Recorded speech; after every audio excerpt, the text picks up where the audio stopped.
एक संत जी थे। वो श्री कृष्ण के परम भक्त थे। श्री कृष्ण की पूजा करते थे।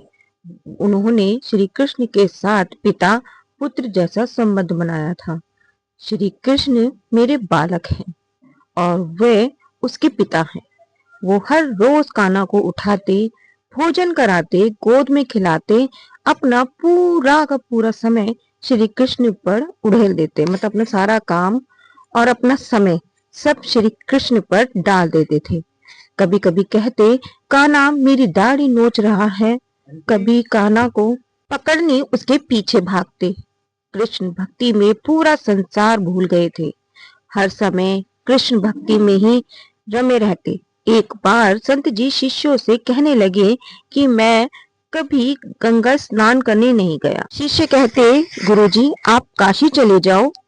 लेकिन संत श्री कृष्ण के भाव में वो इतने रमे हुए थे कि उन्हें लगता था श्री कृष्ण कह रहे हैं कि मैं अभी छोटा हूँ बाबा, अभी आप मत जाओ। समय के साथ संत जी और भी बूढ़े हो गए, लेकिन उनका कन्हैया वही 7-8 साल का बालक ही रहा।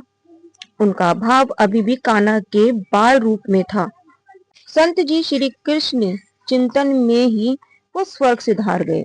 शिष्य उन्हें शमशान जाने के लिए ले जाने की तैयारी करने लगे। इतने में एक 7-8 साल का सुंदर बालक गंगा जल का घड़ा लिए आया और कहने लगा कि मैं इनका मानस पुत्र हूँ, इनका संस्कार मैं ही करूंगा। इनकी इच्छा थी गंगा स्नान करने की, इसलिए मैं उनकी इच्छा जरूर पूर्ण करूंगा। इसलिए मैं घड़े में ये गंगा जल लाया हूँ।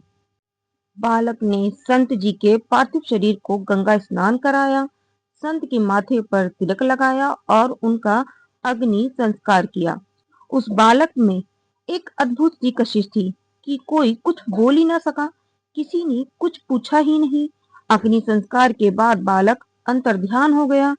उस बालक के जाने के पश्चात लोगों के मन में आया कि संत जी तो बाल ब्रह्मचारी थे, उनका तो कोई पुत्र था ही नहीं। वो श्री कृष्ण को अपना मानस पुत्र मानते थे, इसलिए श्री कृष्ण जी स्वयं संत के पुत्र के रूप में आए थे।